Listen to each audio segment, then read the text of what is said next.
45 minute ಅಂದ್ರೆ ಸುಮಾರು 2.5 ತಾಸು ಆಗ್ತದೆ. ನಾ 10ಕ್ಕೆ ಹಚ್ಚೇನೆ.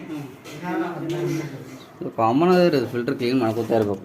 ಯಾಕಂದ್ರೆ ಭಾಳಷ್ಟು ಕಸ್ಟಮರ್ಸ್ ಇದು ಏನದ ಅಂದ್ರೆ ಮಾಡ್ಕೊಳಲ್ಲ ರೀ, ನೆನಪೋಗ್ಬಿಡ್ತದೆ. ಟ್ಯಾಪ್ ಬಂದ್ ಮಾಡಿರಲ್ಲ? ಹಾಂ ಬಂದು ನೋಡಿ ನಿಂತಿದ್ದು ಬರ್ಬೋದಲ್ಲ. ವಾಟರ್ ತೆಗಿಲ್ಲ ಅಂದರೆ ಇದು ಬ್ಲಾಕ್ ಆಗ್ತಿರಲಿಲ್ಲ ಫಿಲ್ಟ್ರನ್ನು ತೆಗಿಲಿಲ್ಲ ಅಂದ್ರೆ ನೀರು ಬರಲ್ಲ ಸಫಿಷಿಯೆಂಟ್, ಟೈಮ್ ಡಿಲೇ ಆಗ್ತಾರಿಲ್ಲ ಇದರಿಂದ.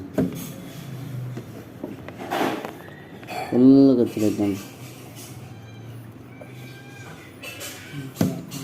ನೋಡ್ರಲ್ಲ. ಮಷಿನ್ ಮುಂದೆ ಬರಲ್ಲ ಒಂದು ನಿಮಿಷ.